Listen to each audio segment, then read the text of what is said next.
Bienvenue dans le monde merveilleux de la relation client à distance. Un monde loin des yeux, près du cœur. Distance et care, deux notions qui semblent paradoxales et pourtant elles sont le cœur de notre métier. Le customer care, autrement dit le soin porté à la relation avec chaque client, et ce malgré la distance, est notre raison d'être, notre art depuis toujours. Nous sommes Bluelink. Depuis plus de 30 ans, nous accompagnons de nombreuses marques dans leurs projets de relations clients à distance.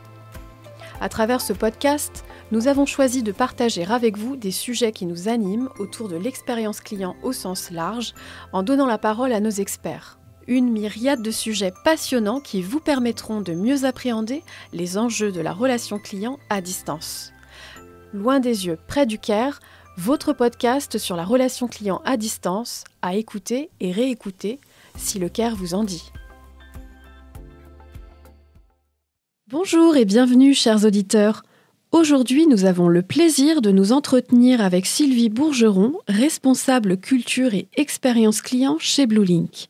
Dans le cadre de ses missions, Sylvie intervient en tant que consultante pour des marques désireuses d'améliorer leur expérience client et les accompagne dans la mise en œuvre ou le développement de leur démarche d'expérience client vers l'excellence de service. Avec son équipe, elle a à cœur de répondre à plusieurs enjeux stratégiques pour les marques afin de favoriser la fidélité et l'engagement de leur public. Et s'il est une conviction qui l'anime, c'est bien celle que l'expérience client fait toute la différence. Avec le boom du e-commerce, cette conviction se confirme et les marques qui se démarquent sont celles qui soignent leur expérience et la qualité des interactions à chaque point de contact. Design des parcours clients, mise en œuvre de programmes de voix du client, études de satisfaction sont autant de leviers pour créer des expériences singulières et mémorables. L'un de ces leviers consiste à mettre en œuvre des stratégies de remerciement et ou de reconquête client. Comment ? Eh bien, Sylvie va nous le dire. Bonjour, ma chère Sylvie. Bonjour, Mathilde. Peux-tu nous éclairer ? Dis-nous tout. Qu'entend-on par la ou les stratégies de reconquête et de reconnaissance client ? Quels sont les enjeux ? Alors, avant de plonger directement dans les stratégies de reconquête et de reconnaissance, il est vraiment essentiel, Mathilde, de comprendre les attentes et les insatisfactions des clients. Et c'est là où la collecte de feedback est importante. Que ce soit au travers des enquêtes de satisfaction, mais aussi des avis en ligne ou alors les posts sur les réseaux sociaux. Ce qui est d'important, c'est surtout l'analyse des verbatims qui va offrir une mine d'informations très précieuse. Et si cette analyse, elle est bien faite en fonction des étapes du parcours client, et j'insiste là-dessus parce que c'est pas ce que font majoritairement les marques aujourd'hui, alors ça permettra vraiment en un seul coup d'œil d'avoir une vision 360 de ce qui va bien ou de ce qui va moins bien, et donc de zoomer au final sur les domaines à améliorer pour que les marques elles puissent prioriser leurs décisions d'amélioration. D'accord, donc que les feedbacks soient positifs ou négatifs, comment concrètement montrer aux clients qu'on les a écoutés ? Comment est-ce que l'on met en œuvre un dispositif de reconquête client ? Face à une insatisfaction client, c'est pas facile, mais que ce soit lié à une promesse non tenue ou à une mauvaise perception du client, la réaction de la marque, elle est vraiment décisive pour les clients.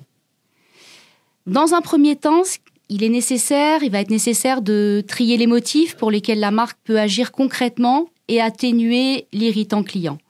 Parce que l'important, bien sûr, Mathilde, c'est de ne pas se tirer une balle dans le pied en recontactant les clients sans quoi leur dire, n'y avoir aucune marge de manœuvre pour agir.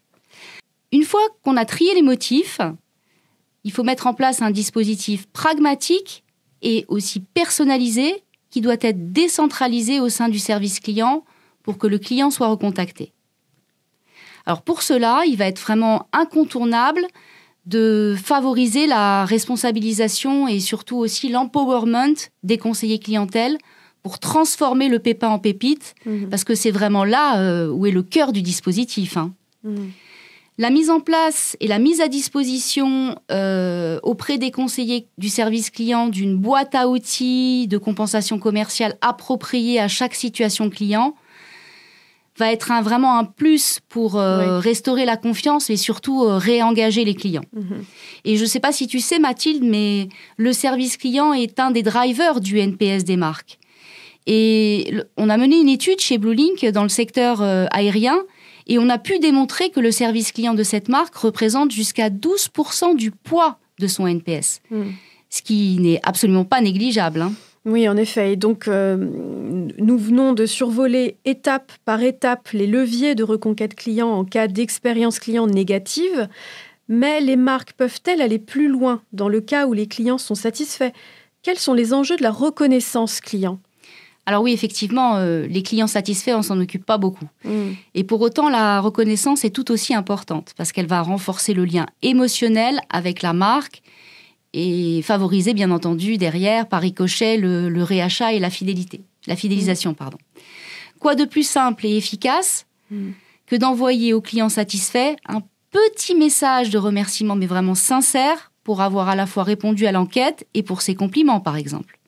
D'autant plus, Mathilde, que tu sais que nous avons remarqué que les taux de retour aux enquêtes de satisfaction sont fortement en baisse ces derniers temps. Donc, c'est ces initiatives positives et appréciées par les clients qui prouvent que la marque, elle s'intéresse particulièrement à eux et qu'ils sont précieux. Et ça, c'est vraiment un beau témoignage de gratitude, je trouve. En complément, je dirais que ce dispositif, il peut être accompagné, pourquoi pas, d'un code promotionnel personnalisé auquel le client sera sensible. Ou alors lui proposer d'être ambassadeur de la marque en étant acteur de sessions de social shopping, par exemple. L'objectif, ça va consister vraiment à mettre le client au cœur du processus achat.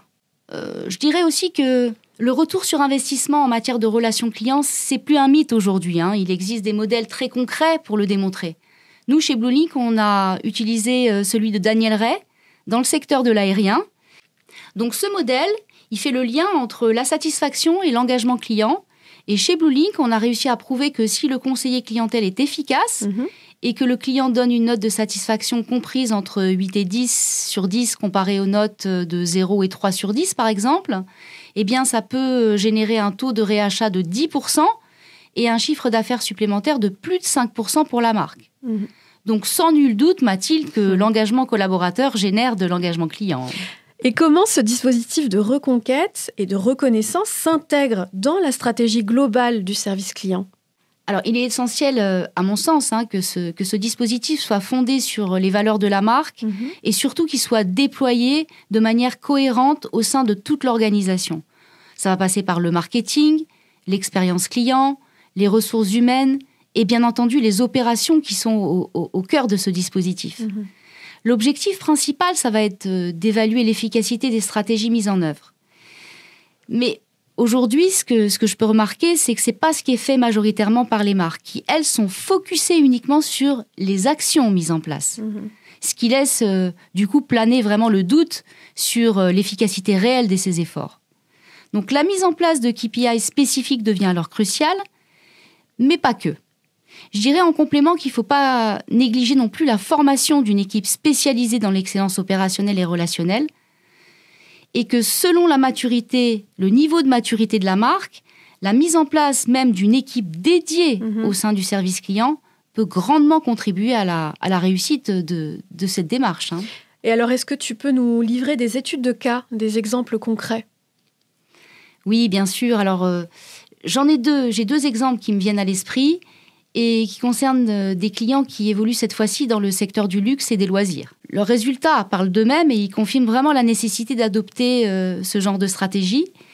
Et les 3 KPIs qui prouvent la réussite de ces projets vont être dans un premier temps, et bien entendu, le KPI clé, qui est le fait que plus de 90% des clients finaux ont exprimé leur satisfaction à l'égard de cette démarche de recontact, que ce soit dans le cadre de la reconquête, mais aussi de la reconnaissance.